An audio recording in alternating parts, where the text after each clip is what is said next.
Bienvenue sur le podcast Un lectorat minoré. Je suis Stella Marie, créatrice de contenu littéraire. À travers ce podcast, je souhaite mettre en avant des actrices du monde littéraire dont les profils ne sont pas conformes aux normes sociétales. Aujourd'hui, j'accueille Lydiane, bookstagrammeuse. Bonjour Lydiane. Bonjour Stella Marie. Alors du coup, je suis Lydiane, je suis bookstagrammeuse, mais pas que. Je suis aussi sur BookTok, si on peut dire, même si c'est arrivé un peu par hasard. Ah, d'accord. Je suis aussi une ancienne professionnelle du livre, ancienne parce que pour l'instant, je ne travaille plus dans le monde de l'édition. Et peut-être que j'y reviendrai un jour si le destin m'y emmène. D'accord. C'est très intéressant du coup. Si ça ne te dérange pas, on pourra aborder cette partie plus dans Oui, l'interview. totalement, D'accord. totalement, oui. Ok. Aucun problème. Merci. Est-ce que tu peux préciser où est-ce que tu as grandi Alors, je suis née à Paris, mais j'y ai pas grandi. J'ai grandi à la campagne vers Orléans. Ah, d'accord. Et j'ai grandi de mes 3-4 ans jusqu'à mes 18 ans. À 18 ans, du coup, j'ai commencé mes études supérieures en dehors de cette région-là et je suis allée en région bordelaise pour entamer mon DUT en métier du livre, spécialisation édition et librairie. Et en fait, j'avais décidé, je crois, à peu près vers mon année de première, que je voulais travailler dans le monde du livre. À l'époque, je voulais être éditrice pour travailler près des textes et aider les auteurs à retravailler leurs textes, à les améliorer, ce genre de choses, que c'était vraiment quelque chose qui m'intéressait parce qu'à l'époque aussi, j'écrivais un peu. Ça Mmh. s'est perdu entre-temps.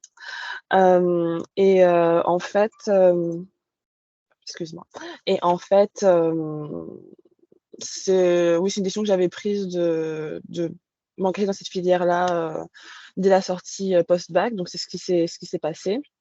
J'ai été acceptée dans l'école que je voulais, à savoir que c'est, un parcours, c'est un peu sélectif dans le sens où il y a pas énormément de places dans les promos, il y a une trentaine de places. D'accord. Et hem et du coup, ben, il y a peu de gens qui peuvent y accéder. En fait, on fait une candidature, un peu classique via Postbac, tout ça. Et si on est sélectionné, on a des entretiens, sur place. Donc du coup, j'ai dû faire le déplacement de ma petite, campagne jusqu'à Bordeaux, mais je connaissais déjà la région bordelaise pour faire mes entretiens, pour mon DUT. D'accord. J'ai été retenue dans la promo d'une trentaine de personnes et puis après, ça a été ça a été mon premier parcours, post-bac, pour 2 ans. Du coup, après mon DUT, j'ai fait une licence pro, cette fois-ci à Paris, donc ma troisième année d'études. J'ai du coup, là aussi, c'était des entretiens, petite promo, pas beaucoup de place et du coup, j'ai dû monter à Paris pour mes entretiens, et les tests pour ma licence pro. Sachant que cette licence pro était en apprentissage alors que mon DUT, c'était plutôt des stages. D'accord. En DUT, on avait un stage obligatoire en édition et en librairie, vu que c'est la spécialité de la filière et pour voir un peu ce qui nous intéressait, est-ce qu'on était plus, axé librairie, plus axé édition ou aucun des 2. Parfois, ça pouvait aussi arriver que finalement, on se rende compte qu'aucun des 2 nous plaise. Oui. Moi, j'étais plutôt axée édition pour le coup. J'adorais la librairie, j'ai eu des stages super en librairie, mais j'étais plus, quand même, encore focalisée sur, le monde de l'édition plutôt que de la librairie. Et du coup, en licence pro, quand je suis rentrée dans cette formation-là, c'était en apprentissage. Mmh. Alors, le parcours en apprentissage a été un peu particulier parce que en 1er lieu, je suis rentrée dans une petite maison d'édition, qui était plus axée, vulgarisation, scientifique et tout ça. D'accord. Hem Et c'était pas forcément mon domaine, de prédilection. Moi, j'étais plus littérature, mais c'était quand même une expérience à prendre et c'était plus du, web marketing, du coup. Et vu que j'ai commencé un peu à être sur les réseaux, notamment Instagram, Bookstagram, environ en 2015, je crois. Je m'étais dit: «Ben, pourquoi pas? Je connais un peu les réseaux sociaux, peut-être que je pourrais développer des choses, dans cette maison d'édition-là». Finalement, c'est un apprentissage qui n'a pas, duré très longtemps parce Ah, que, tu l'as arrêté? en fait, c'est ma tutrice de stage qui l'a arrêté. C'était une toute petite structure et en fait, je pense qu'elle s'est rendue compte que, c'était pas, ce qu'elle voulait d'avoir un apprenti encore à former, qu'elle avait plutôt quelqu'un qui était en poste déjà senior ou au moins junior OK. dans son domaine. Et là, du coup, j'ai trouvé un autre apprentissage ensuite, plutôt en éditorial, pas en édition directement, mais dans une école de formation à distance. Et il y avait pas mal de cours à reprendre, à réécrire, avec les professeurs qui les rédigeaient. Donc du coup, c'était la partie un peu Ouais, édito que j'ai faite, c'est un peu de l'enseignement, quoi. OK. c'est ça. Et du coup, j'ai pas commencé directement avec des apprentissages, en édition traditionnelle. Mais c'est, ce qui est un parcours qui se vaut aussi tout à fait, parce que c'est vrai qu'en fait, quand on regarde, il y a, peu de place en édition et c'est quand même très concurrentiel mine de rien parce qu'il y a pas beaucoup de maisons. Toutes les maisons d'édition ne cherchent pas des stagiaires ou des apprentis. C'est de ce dont on s'est rendu compte, une fois venu à Paris parce que, il y avait pas que mon parcours, heu, licence pro où il y avait des apprentis, dans le milieu du livre et tout ça. Il y avait aussi d'autres formations, pas forcément en apprentissage, parfois plus format traditionnel en fac ou ce genre de choses, où il y avait des personnes qui voulaient travailler en édition et qui essayaient aussi d'avoir des stages, ou des apprentissages dans le milieu. Mmh. Et ensuite, après cette, licence pro, j'ai fait un master 1 en littérature jeunesse Ah parce cool. que j'avais en ouais, du coup beaucoup plus théorique, que mes, 2 précédents, enfin plutôt enfin, le DUT était quand même très théorique, mais il y avait quand même pas mal de pratiques aussi avec les stages. La licence pro, c'était beaucoup plus professionnalisant, même s'il y avait des cours un peu, sur la chaîne du livre, la commercialisation du livre et autres. Après en master 1 littérature jeunesse, c'était vraiment très théorique, beaucoup de recherches, c'est très, très intéressant.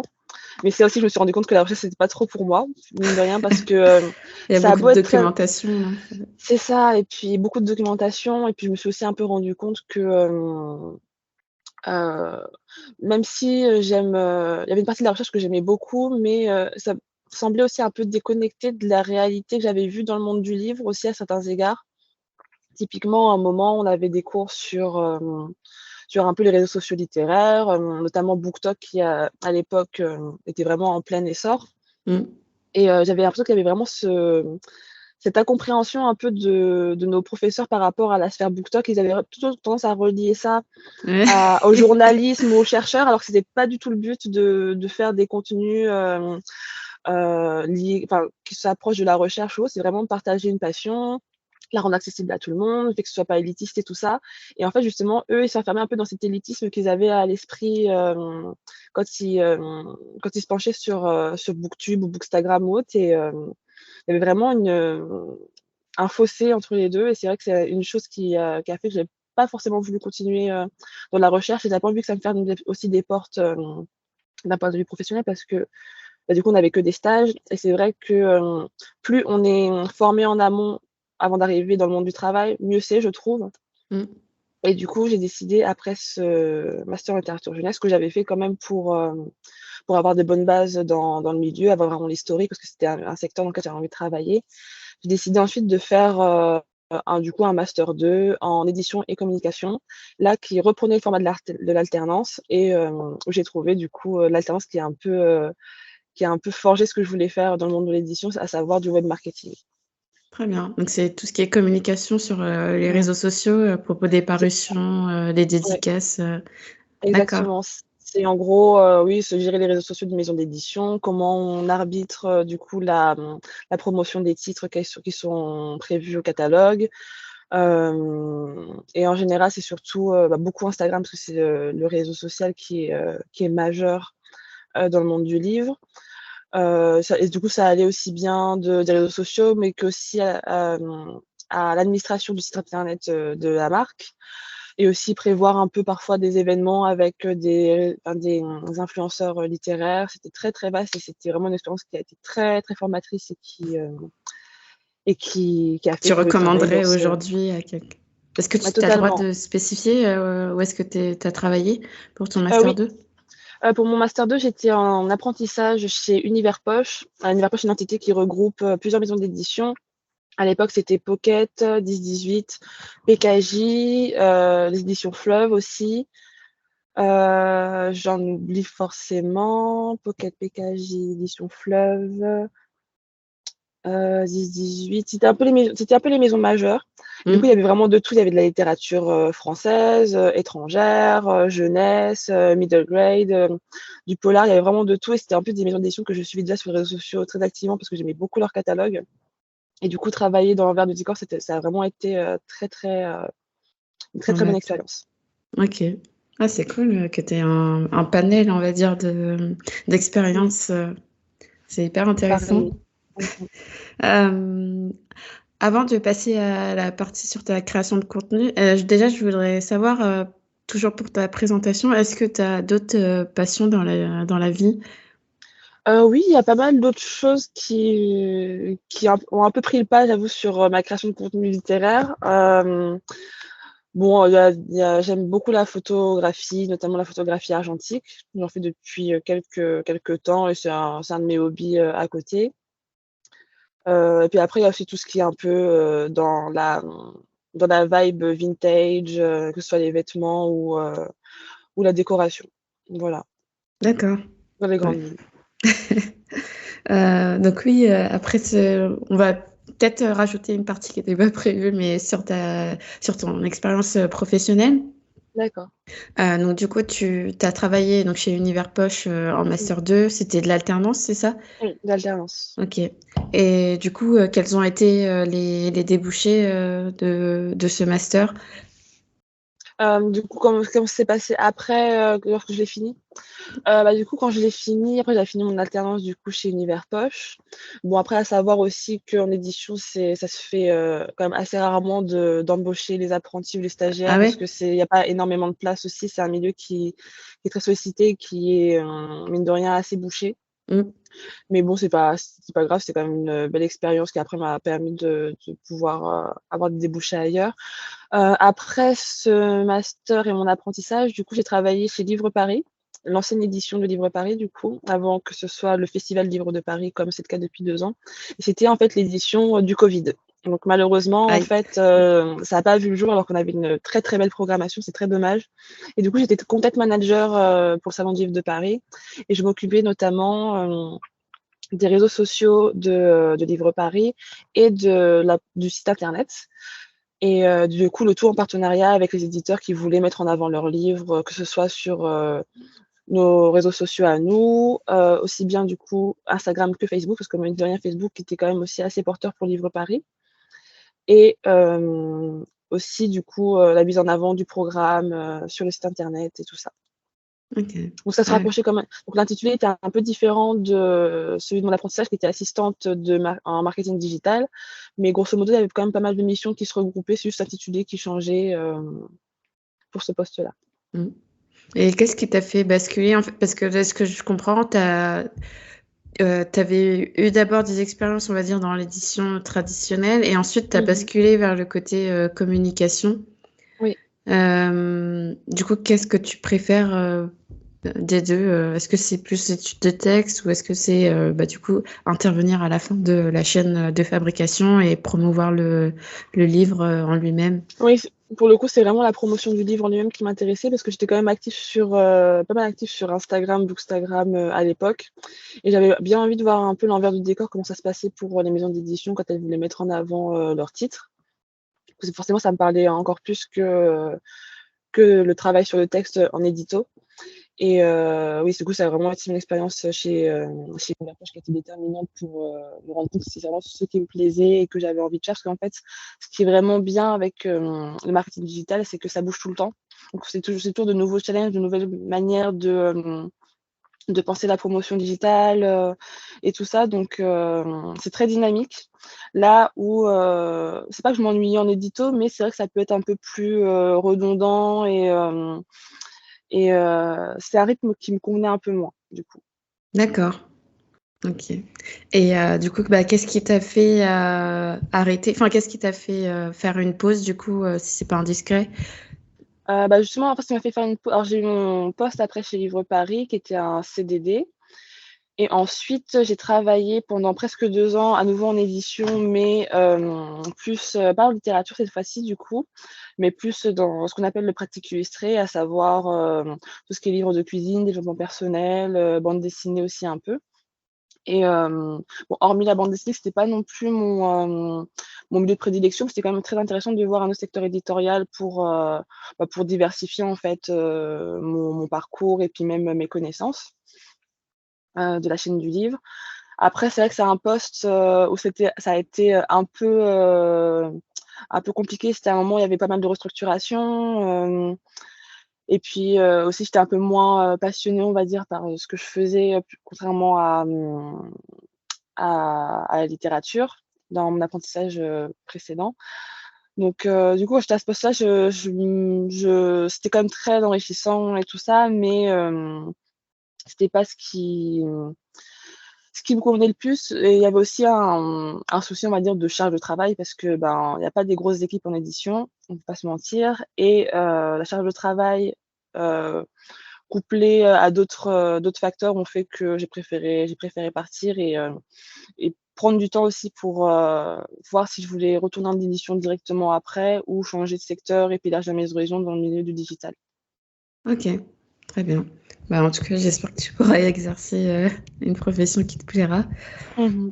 Merci. Hem, ouais, du coup, on va passer à la partie sur ton activité de créatrice de contenu. Oui. Depuis quand, tu t'es lancée sur les réseaux et pourquoi? Alors pour, Instagram, donc c'est-à-dire je me suis lancée en 2015, je crois. J'étais encore en DUT. Je crois que c'était alors soit avant ma première année de DUT, soit avant la fin de ma première année de DUT, soit au début de ma deuxième année. Donc, à peu près 2015, ou alors début 2016. Et en fait, je m'étais lancée je commençais à suivre pas mal de créateurs de contenu, littéraire sur Instagram et j'aimais bien ce qu'ils faisaient. Et moi, je lisais beaucoup, beaucoup à l'époque. Je lis toujours, pas mal, mais, le rythme a un peu ralenti avec la vie professionnelle et tout ça, malheureusement. Et j'avais envie un peu de partager, mes lectures aussi et puis, j'aimais bien aussi l'aspect photo, du coup, que je retrouve un peu dans mon autre passion avec la photo argentique maintenant, de l'application, bon maintenant qui a un peu évolué avec, l'arrivée des reels et tout.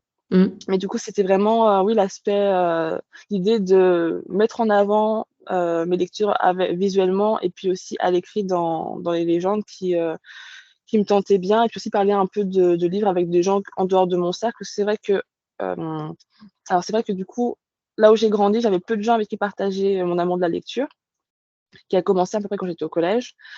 Et une fois forcément arrivée en DUT, bah, c'était des gens qui avaient tous les mêmes centres d'intérêt que moi par rapport à la lecture. Je me suis constituée aussi un groupe d'amis qui aimaient beaucoup lire. On avait des goûts similaires ou pas du tout. Du coup, ça nous nourrissait les uns les autres. Mais du coup, c'est un truc qui est resté quand même secret au premier abord que je parlais un peu de livres sur Instagram parce que c'était un peu mon petit projet à moi. Et puis je voulais pas forcément, enfin, j'avais pas forcément ambition que ça prenne forcément de l'ampleur. C'était juste un truc que j'aimais bien faire et puis qui m'aidait d'un point de vue créatif. Et je me disais que dans tous les cas, ça me permettait aussi un peu j'avais pas encore du coup pour ambition à ce moment-là de faire du marketing digital en édition, mais ça pourrait toujours me servir aussi pour, bah, voir ce qui se faisait, qu'est-ce qui était en vogue, à ce moment-là sur Bookstagram et tout. Donc c'était un peu par curiosité et puis, Mmh. pour avoir aussi, je sais pas, un hobby créatif, pour le Ouais, coup. ouais, je comprends. Mmh. Et du coup, pourquoi quel format tu proposes? C'est plus des chroniques, des sélections? Mmh. Alors moi, c'est vrai que comme j'étais quand même très attachée au format plutôt de chronique, après je parlais pas forcément de tous les livres que je lisais. Je parlais surtout des livres qui m'avaient, plu et marqués. Après c'est un parti pris, mais c'est vrai que je parlais quand même rarement de livres que j'avais pas appréciés, sur mon compte. Et après je pense que c'est quand même important de le faire si, des créateurs de contenu sentent que c'est intéressant. Après je pense aussi qu'il y a une manière de faire parce que j'ai déjà vu pas mal passer des choses Vas-y. assez virulentes et je me dis que dans tous les cas, bah, il y a quand même des gens qui ont travaillé dessus, Mmh. ne serait-ce que l'auteur ou l'autrice qui a passé des mois, voire des années à créer son livre. Après derrière les équipes éditoriales qui aussi ont travaillé le texte avec eux. Beaucoup de moyens qui sont débloqués pour publier un livre, parce que je pense qu'on s'en rend pas forcément compte quand on n'est pas Mmh. dans le milieu. Et en fait, ben, on peut ne pas aimer un livre, mais il y a aussi des La des des manière de manières de l'amener si le livre est pas hautement problématique, je trouve. mmh. Si c'est juste une question de goût et de couleur, qu'on n'a pas aimé l'histoire et qu'on la trouve pas transcendante ou autre, bah, ça peut arriver, c'est les goûts de chacun. Du coup, je me suis un peu perdue dans ce segment-là de la question. Du coup, ce que je propose à l'origine, c'est surtout des chroniques. Après alors j'avoue qu'avec les changements qu'il y a eu sur Instagram, c'est un peu compliqué je trouve, de savoir sur quel pied danser parce qu'en termes de visibilité, très, très aléatoire Mmh. et j'avoue que Puis aussi, ça fait pardon, il y a mmh excuse-moi, il y a plus Non, bah, en non, plus vas-y, de t'inquiète. monde, en fait, et Oui, ça crée une certaine compétitivité. Du coup, c'est ça. même si tu proposes, du très bon contenu, tu vas pas forcément être, visible de Très vite. tous, quoi. Mmh Parce qu'en plus, moi, j'ai commencé Bookstagram à une époque où ça commençait un peu, mais c'était pas non plus, en si grand essor en 2015-2016. Mais mais oui, je pense que maintenant, si on commence Bookstagram, à moins de vraiment avoir, quelque chose, je sais pas, vraiment, quelque chose en plus, de ce qui se faisait traditionnellement à l'époque, ben, c'est compliqué en fait de fidéliser une communauté, sur ce réseau social-là et c'est plus facile sur, TikTok et BookTok, je pense. Mmh. Parce que l'algorithme porte plus les créateurs qu'Instagram tout simplement, qui s'est perdu un peu, en voulant concurrencer, TikTok avec les reels et tout et je trouve que c'est bien le fait qu'on puisse avoir photo et vidéo, mais c'est vrai que, on a perdu ce truc où Instagram, c'est principalement un réseau pour partager de la photo et moi qui adorais du coup partager, sous ce format-là, c'est vrai qu'à un moment donné, j'étais plus trop, motivée malheureusement En face, ouais. à faire du contenu, à le partager et tout ça. Il y a aussi le fait que, aussi mon rythme de lecture a beaucoup évolué et que vu que je partageais surtout les livres que je lisais sur l'instant, j'avais un peu moins de matière à faire du contenu, régulièrement aussi. Donc c'est un D'accord. peu, plusieurs facteurs qui font que pour l'instant je suis plus trop active, sur Instagram. J'espère que je reviendrai un jour, c'est ce que je me dis depuis pas mal de temps, mais je pars du principe qu'il faut pas se forcer aussi parce que ça se ressent sûrement dans les contenus et dans ce qu'on fait, donc vaut mieux être satisfait de ce qu'on fait et revenir spontanément plutôt que de se forcer Et à puis refaire du contenu pour faire du contenu, mmh, OK. mmh. Et ouais, du coup, tu précisais que tu étais sur, BookTok. Oui. Pourquoi tu t'es lancée sur cette plateforme? Alors, Si ça du coup, tu étais plus passionnée photo, là sur BookTok, je crois que tu peux pas en mettre ou depuis peu, je crois, je sais depuis peu, oui. ouais, C'est majoritairement de la vidéo, mais disons que si jamais on partage des photos sur TikTok, ça se fait sous format de carrousel qui défile un peu automatiquement. Donc c'est vraiment très différent de la vidéo, auquel on est habitué sur l'application et en fait, j'avais commencé un peu à regarder TikTok, aussi comme pas mal de gens à l'époque du confinement, mais c'est pas de manière aussi intensive et du coup, j'étais pas du tout sur Bookstagram à l'origine. Mais c'est vrai que c'était, une application que j'avais du mal encore à appréhender. Je savais quand même que ça allait devenir un peu majeur et que pas mal de créateurs de contenu anglophones se lançaient dessus et j'étais un peu curieuse de savoir comment ça fonctionnait pour faire le montage un peu sur l'application native et tout et en fait, en février de l'année dernière, il y a, comme tous les mois de février, le Black History Month et du coup, je m'étais dit: «Ben, j'ai eu beaucoup de temps libre» parce que du coup, je travaillais plus en édition, j'avais fait une pause et j'ai beaucoup de temps libre, autant, essayer de voir comment fonctionne TikTok et du coup BookTok et du coup, je m'étais un peu lancé ce défi, de faire une vidéo de recommandation par jour, pour le Black History Month et du coup, en fait, c'est comme ça que ça a pris sur TikTok. Moi, j'ai une petite communauté, j'ai environ 2000 et quelques personnes qui me suivent et c'est très loin des chiffres de certains, booktokers, ou autres. Mais du coup, ça a un peu commencé comme ça par hasard que à l'origine, c'était surtout là pour voir un peu les contenus, me nourrir en termes de créativité et tout ça et finalement, en fait, j'ai fini par refaire des vidéos, sur TikTok et ça a pris et puis bah, c'est voilà. déjà pas mal, il y a déjà Oui. 2000 personnes.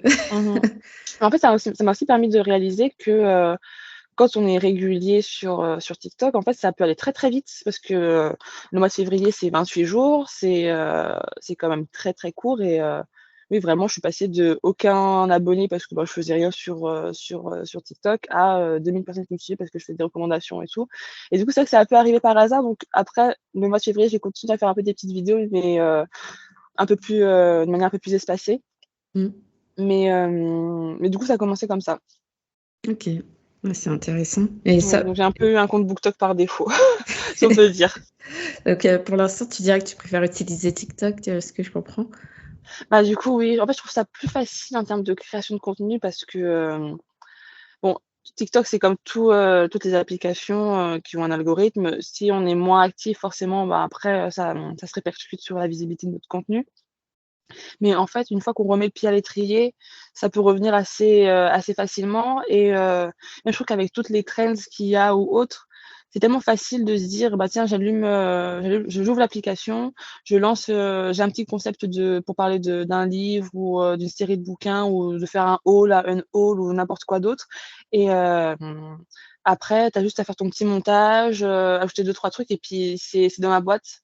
Et je trouve que d'un point de vue créatif, c'est vraiment ce qui avantage TikTok par rapport à Instagram. Je pense que le fait que tout soit sur l'application, en fait, ça crée,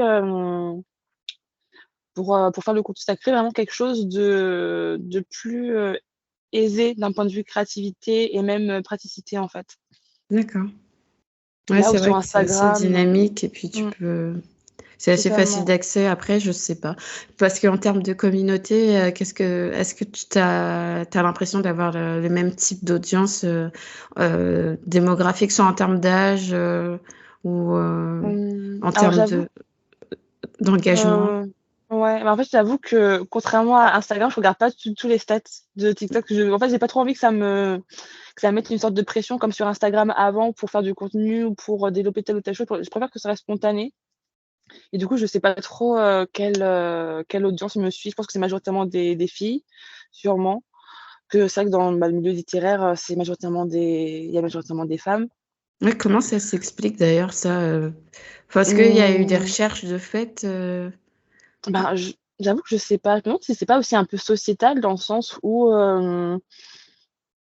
déjà, de manière générale, il y a quand même il y a beaucoup d'auteurs et d'autrices. Je sais pas forcément s'il y a plus d'autrices que d'auteurs, ça c'est autre chose, mais je pense que d'un point de vue sociétal, je sais pas, c'est comme tu sais, c'est un peu comme ce qu'on dit par rapport, aux maths, par exemple, mmh, que les filles sont pas douées en maths alors que ça n'a rien à voir. C'est plus, la société qui leur fait, plutôt croire qu'elles sont pas faites pour ça. Je me demande s'il y a pas aussi un peu l'inverse pour les garçons mmh.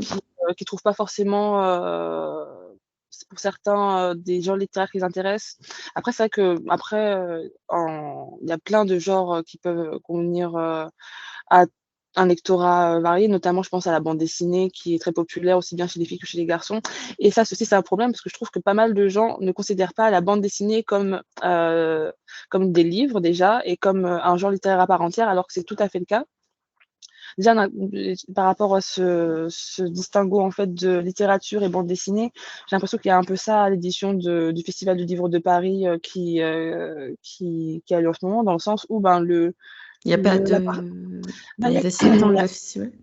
il y a très peu d'éditeurs de bande dessinée et puis même la partie manga est très, très restreinte alors que c'est vraiment quelque chose de très important. Enfin, moi, je me rappelle du salon du livre à l'ancienne qui avait ses défauts, dont on avait tous conscience un peu dans le milieu et tout, mais qui au moins laissait la part belle un peu aux éditeurs de bande dessinée et de manga et là, vraiment, il y a pas grand chose. C'est très, Mmh. très dommage parce que c'est vraiment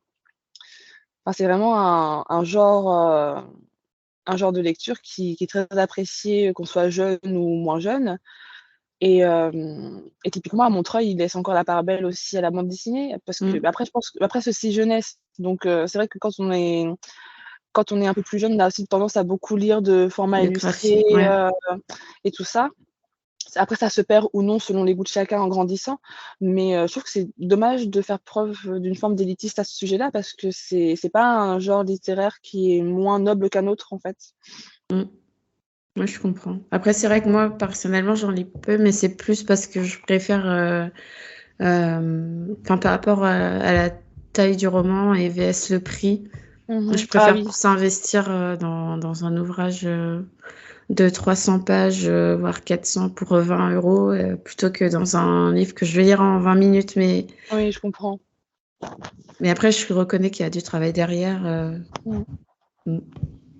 Et du coup, pour en revenir à l'audience, ouais, tu disais que tu t'intéressais pas aux stats de TikTok. Ouais, j'avoue qu'une ou 2 fois, ça m'est arrivé d'ouvrir la partie statistique. J'ai scrollé très rapidement pour voir un peu les graphiques et je me rappelle même pas de trop de l'audience. En vrai, je peux même regarder à l'instant, un peu Mm. quel genre de personnes me suivent sur TikTok parce que c'est vrai que, j'en ai vraiment aucune idée. Après, il faut savoir aussi que du coup, j'ai commencé à parler notamment que de livres sur, TikTok, du coup un peu par défaut comme je le disais et alors il y a aussi quelque chose que je remarque beaucoup, c'est que, c'est compliqué de parler de différents sujets sur un même compte. Ah Parce que de ouais? ça se fait, très, très peu. Typiquement, si quelqu'un trouve, son sujet ou sa niche qui fonctionne, sur, TikTok notamment et ben, en fait, il va rarement en sortir ou très rarement, occasionnellement. Et moi, c'est vrai que quitte à enfin, je trouve que c'est un réseau social qui est tellement polyvalent que c'est dommage de s'informer dans un seul, type de contenu. Du coup, c'est vrai que moi, je parle un peu de tout maintenant. Je parle, de livres, mais je parle aussi de fringues et j'aimerais bien aussi parler un Ah peu de oui, oui, je photos, comprends, ouais. mmh, C'est vrai que ouais, donc si tu voilà. une mais c'est vrai que c'est ce que les gens, j'ai l'impression, préconisent, qu'il faut vraiment trouver ta niche, Mmh, et pas t'en éloigner, oui. mais ouais, je sais pas. Je trouve ça un peu compliqué parce que c'est vrai que, bah, déjà vu que je lis pas énormément, bah, ça peut très facilement, passer à la trappe, en fait, si Mmh. je fais qu'un BookTok alors que j'ai envie de faire d'autres choses, qui me plaisent. Alors, j'ai un peu de temps à trouver les données analytiques parce que je suis pas habituée. Mmh mh, mmh mmh. Alors, abonnés. Oui, c'est majoritairement des femmes du coup qui me suivent, plus des gens dans la tranche d'âge du 18-24 OK. et beaucoup en France. Mmh. Beaucoup en France, beaucoup à Paris aussi et puis voilà dans les grandes lignes du coup. Ouais, donc c'est une tranche d'âge un peu plus jeune que la tienne, Oui, du coup ouais. un peu plus jeune que la mienne, oui, de quelques quelques années. OK, Parce que du coup j'ai 26 ans, bientôt 27 d'accord. et c'est vrai que du coup la tranche d'âge 18-24 sont très, très, très, très proactifs sur, les réseaux sociaux mine de rien. Je me rends compte de plus en plus. C'est vrai que même moi à l'époque, quand j'avais 18 ans et début vingtaine, j'étais très, très, très, très présente sur les réseaux sociaux. Un peu moins maintenant parce que, ben, du coup le monde du travail fait qu'on a enfin, faut arbitrer un peu ses centres d'intérêt, ou alors être très, très organisé si on veut être un peu sur tous les fronts.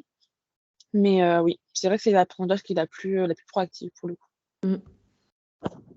Et ouais, du coup, bon, je t'avais prévu de te poser la question: est-ce que tu te sens, enfin, est-ce que tu fais partie de la communauté littéraire? Est-ce que tu as l'impression d'en faire partie?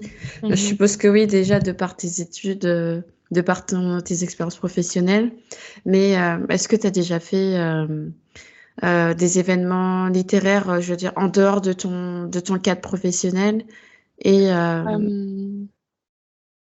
Alors j'avais déjà été invitée à des petites soirées de lancement, de livres, par des éditeurs du coup, mais ça c'est très occasionnel mine de rien en fait, parce que c'est vrai que je suis pas je suis pas je pense que je suis pas partie des profils auxquels en fait, c'est alors il y a quelque chose aussi dont moi je me suis rendu compte, c'est vrai que c'est souvent les mêmes profils qui reviennent quand il faut inviter des, mmh, influenceurs littéraires, aux ouais. événements.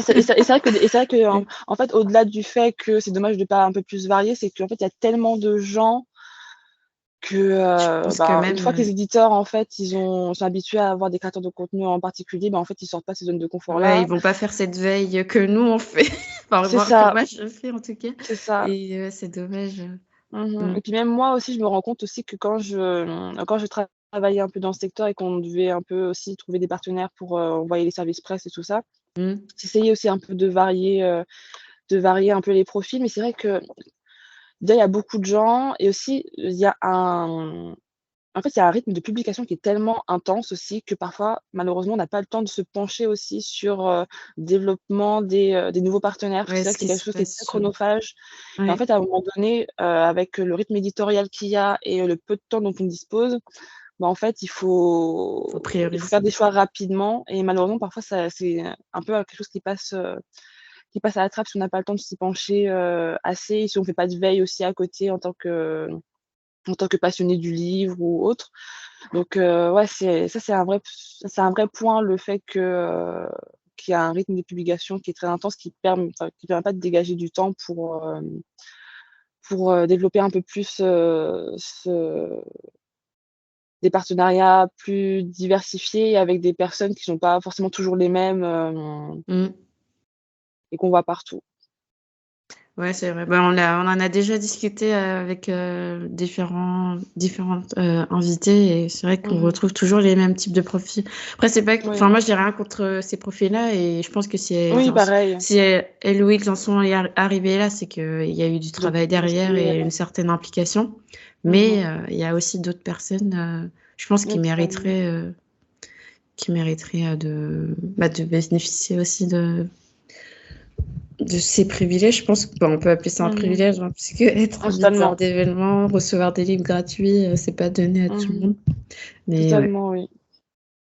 Mais bon, j'espère. Après, c'est vrai que moi, je sollicite quand même, je me permets de solliciter les maisons d'édition, parce que je Mhm. me dis que j'ai rien à y perdre. Oui, Enfin, à part totalement. un nom, tu vas pas, tu vas pas obtenir pire. Donc, Mhm. ouais, c'est aussi aux créateurs, je pense, Mm. de vraiment démarcher, parce que bon, dans la vie, enfin, on viendra jamais vers toi comme C'est ça, ça. quoi.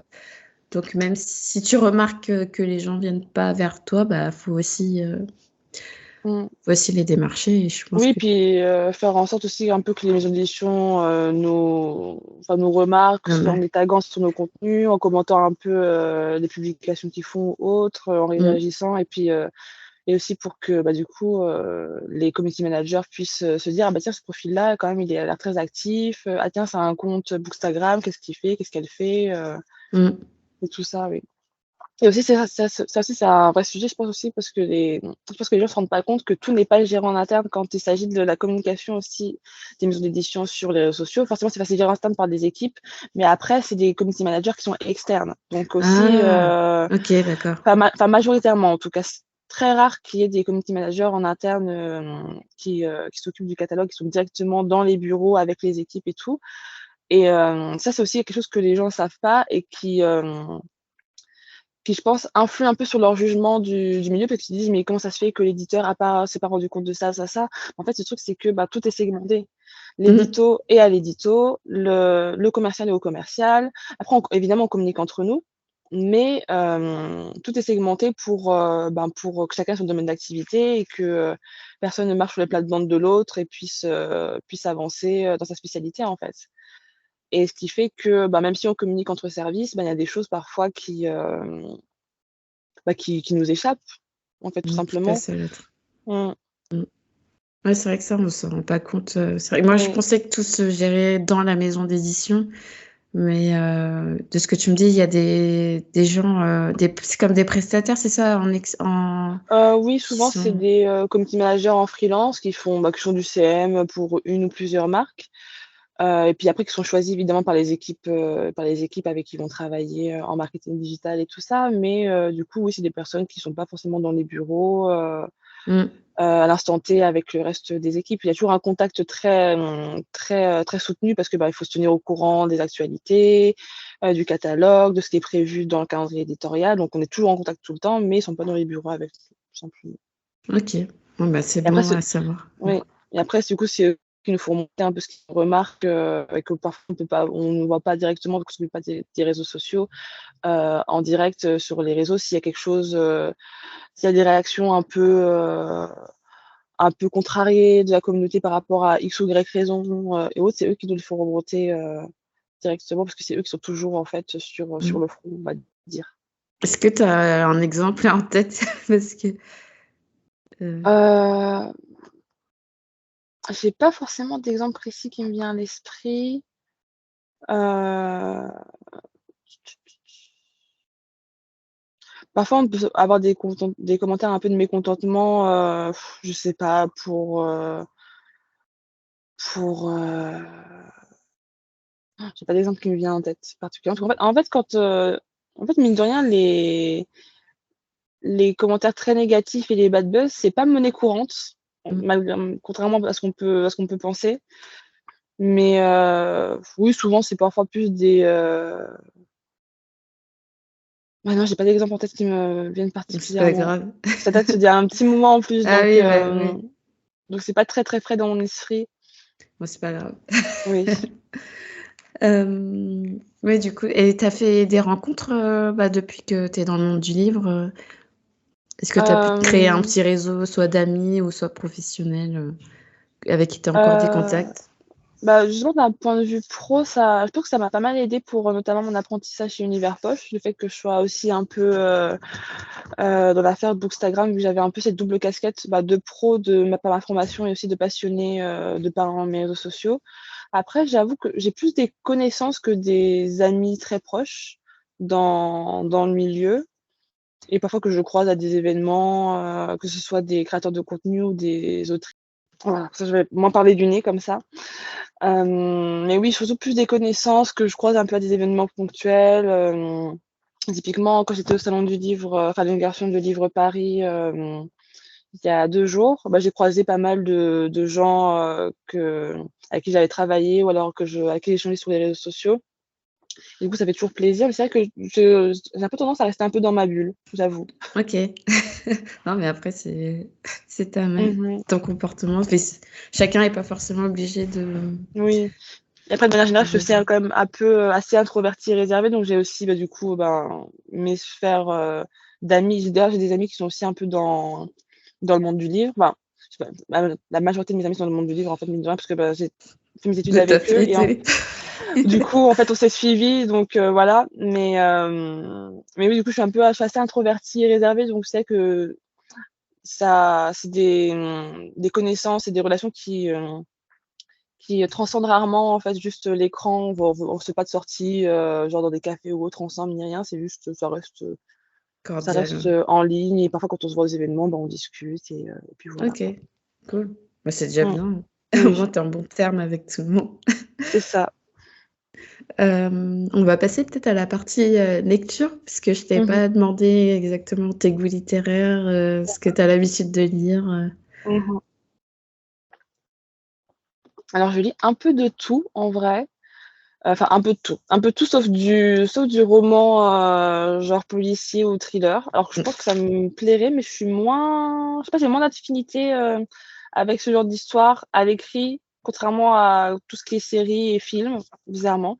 Mais je lis un peu de tout. Je lisais, dans un premier temps beaucoup de, jeunesse et young adulte, beaucoup de mangas aussi quand j'ai commencé à lire assidûment. Après j'avoue que je lis un peu moins d'illustrés malheureusement. Aussi parce que je me tiens un peu moins au courant de ce qui se fait, de manière générale. Typiquement, les derniers livres que j'ai lus, c'est parce que je suivais des autrices qui écrivaient de la littérature et qui se sont lancées aussi dans, la scénarisation de bandes dessinées avec, des illustrateurs ou illustratrices. Du coup, j'avais envie de suivre leur travail. Je pense notamment à Laura Nsafou qui a d'accord. sorti Amour croisé, il y a à peu près 1 an et quelques maintenant. Mmh.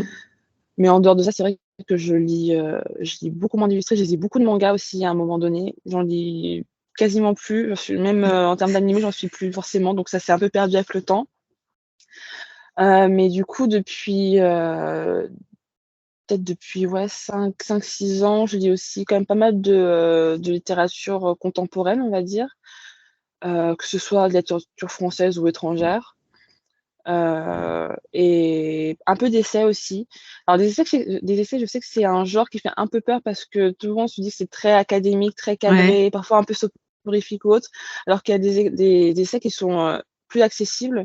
Je pense notamment à King Kong Theory de Virginie Despentes, on s'intéresse au féminisme, ce genre de choses-là. C'est la plume de Virginie Despentes, elle est vraiment très, très accessible, et quand on lit en fait cet essai-là, on se rend même pas compte qu'on lit un essai parce que elle trouve en fait les bonnes ficelles pour parler à tout le monde et pour qu'on puisse, s'identifier ou s'interroger au fait de notre lecture. Donc c'est un essai qui est très bien pour commencer si on s'intéresse, aux thématiques du féminisme, et tout ça. Et puis il y a aussi même, d'autres essais un peu plus, actuels. Je pense aussi à Jennifer Padjemi mmh, avec, Féminisme et pop culture qui est très, très qui a très c'est un essai qui est vraiment très excellent. Et elle a sorti aussi Selfie qui remet un peu, en cause notre, rapport à notre image avec les réseaux sociaux, avec, l'avènement des filtres, et tout ça, que j'ai pas encore lu, mais qui a l'air aussi très, très prometteur. ouais, j'en ai entendu Mmh, parler. ouais. Justement, Jennifer Padjemi fait quand même pas mal de cycles de rencontres à une librairie, près de République qui s'appelle Un livre, une tasse de thé, qui est une librairie féministe et engagée. Et du coup, j'étais passée à la librairie le jour du lancement du livre et elle parlait un peu de certaines thématiques de son nouvel essai avec la libraire qui animait la rencontre et c'était très, très intéressant. C'est vraiment OK. une personne très intéressante à suivre sur des réseaux et même à voir lors de conférences parce qu'elle a plein de domaines d'activité dans tout ce qui est, pop culture, que ce soit film, cinéma, réseaux sociaux, c'est très, très enrichissant de l'écouter et de la lire. OK. Bah, à voir, parce que ouais, c'est vrai que Mmh. moi j'ai repéré par mail de ces ouvrages récemment, là, mais Oui. faudrait que je m'y penche. Mmh. Puis en plus, je trouve que le travail même éditorial qui est fait sur ces bouquins est très intéressant parce que, bah, c'est des essais, mais les couvertures sont pas, aussi, austères ou, classiques que celles d'essais traditionnels. Ça, je vois aussi que c'est quelque chose qui se fait de plus en plus par rapport aux essais, c'est que, on essaie de les rendre un peu plus attrayants aussi, visuellement parce que, ben, c'est un genre qui fait peur. Ne Mmh. serait-ce qu'avec, par exemple, le regard féminin d'Iris Bray qui est un petit essai qui, du coup, réinterroge, ce qu'est le female gaze et comment c'est vu aussi, d'un point de vue création et mise en avant dans le monde du cinéma et des séries, plus cinéma que série, mais oui, un peu, audiovisuel. Bah, typiquement, la couverture, elle est assez, dans des tons assez attrayants. C'est du violet et du vert un peu fluo et du coup, ça donne un peu une image déjà un peu plus moderne, du livre.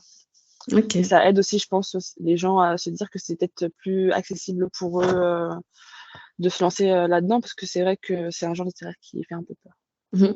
Oui, je comprends. Bah, même moi, j'en lis Mmh. très peu, donc Ouais. mmh. Bah, écoute, on va arriver à la fin du podcast. Mmh mh. Est-ce que tu as des projets en cours ou à venir, sur tes réseaux sociaux ou même dans ta vie professionnelle? Projet en cours. Alors sur les réseaux sociaux, j'aimerais bien revenir sur Instagram quand même, mine de rien. Essayer un peu de voir, comment je peux organiser ça et aussi peut-être, on va se dire, hein, être un peu moins sur les chiffres, et l'algorithme qui est pas très encourageant. Mmh. À voir si j'y arrive du coup et peut-être aussi continuer un peu sur BookTok, à parler un peu de plein de trucs, qui m'intéressent, de livres, mais aussi pas que de littérature, vraiment parler de plein de sujets, même si c'est un peu contraire à comment dire? À l'état d'esprit qu'il y a sur ce réseau social-là, de parler que d'un truc, en particulier. Moi, j'ai pas envie de faire ça, donc je vais voir un Bah, peu ce que ça écoute, donne c'est bien et aussi. oui, voilà, enfin, le but dans tous les cas, c'est surtout de partager des trucs qui m'intéressent et peut-être de faire découvrir des choses, aux gens, qui vont tomber sur, les vidéos ou les contenus que je fais donc voilà. OK. Bah, Et à voir. d'un point de vue pro, peut-être que je retournerai au monde de l'édition, un jour. Enfin, pour l'instant, j'y suis plus. Là, je suis dans une agence de marketing d'influence et puis, ben, je Ah, verrai ce que OK. ça fera, après. OK. Mais c'est pas par rapport, est-ce que elle gère des influenceurs du livre ou je sais même pas Non, s'il y du en a tout. qui sont dans des agences? Eh ben, pas à ma connaissance. En tout cas, là, c'est plus des influenceurs dans d'autres domaines. OK. J'avais envie de rester un peu dans le digital et puis aussi un peu d'élargir mes horizons parce que c'est vrai que, ben, du coup, le secteur du livre, c'est majoritairement à Paris. C'est un truc sur lequel je suis pas revenue d'ailleurs, quand je parlais de mes études, mais c'est majoritairement à Paris. J'avais fait le début de mes études à Bordeaux, mais parce que c'était la formation qui me convenait, que j'avais pas envie d'aller à Paris, Mmh. sur l'instant T, à 18 ans et d'être relâchée un peu dans cette grande ville. Et hem et du coup, en fait, je sais que je resterai pas à Paris toute ma vie et il faut bien que je puisse, vu que j'ai fait des études dans ce milieu-là et que j'ai fait mes premières expériences professionnelles dans ce milieu-là, il faut aussi pas que je m'enferme trop dans ce microcosme pour le comme ça, le jour où, en fait, je voudrais quitter Paris, je serai pas forcément, coincée. Bloqué, ouais, C'est OK. ça. Parce qu'en fait, en autre option, si jamais je quitte Paris un jour, c'est peut-être la librairie et je pense qu'un jour, peut-être qu'un jour je deviendrai libraire. Je pense que c'est un truc qui pourrait me convenir à un moment donné de ma vie professionnelle, Mmh. mais j'ai pas envie que ce soit ma seule option, si jamais je pars. D'accord. OK. Donc voilà. Bon, en tout cas, ouais, je te souhaite, plein de bonnes choses pour la suite, bon, je me doute Merci. pas. Est-ce que tu peux rappeler aux auditeurs et auditrices, où est-ce qu'on peut te retrouver? Oui, bien sûr. Alors du coup, sur Instagram, c'est bibliophile, biblio.fil, F2EL, et sur, TikTok, c'est Lydiane STN. Voilà. OK. Et dernière question que je pose à chaque fois à chaque invité, quelle autre personne tu verrais sur ce podcast, toutes plateformes confondues? Je verrais bien faut que je me re faut que je regarde son pseudo sur TikTok pour pas l'écorcher. Hem, alors, je verrais bien du coup passer au podcast, Orlan OK, qui est sur, BookTok et son pseudo c'est Orlan Doré et je crois qu'on me l'a qui fait, déjà book recommandé. ah bah voilà, bah c'est Racine, faut qu'elle vienne Oui, sur le podcast. Je pense qu'elle aura plein de choses à dire, aussi, de OK. son côté. Ouais, je crois que c'est, Naomi, si je me trompe pas. L'épisode sortira la semaine prochaine d'ailleurs, OK, et elle me l'a recommandé, OK, d'accord. Bah, du coup, j'espère donc voilà. qu'elle participera au podcast. Oui, je vais essayer de voir, ce qu'ils proposent et puis on verra. Ça Bah, écoute, marche. Lydiane, merci d'avoir, accepté mon invitation. Merci beaucoup à toi, c'était C'était un hyper plaisir. intéressant. Oui, très Je intéressant. Puis, si jamais un jour tu veux faire l'épisode 2, faut que j'apprenne d'avoir abordé, qu'une partie de plein de ah choses. Donc oui, en vrai, si jamais un jour, c'est ça, ce pas de sera avec souci. plaisir. Bah, merci beaucoup. Je remercie également les auditeurs et auditrices, d'avoir, écouté cet épisode, d'un lecteur à minorer et je vous dis à tous et à toutes, à très bientôt.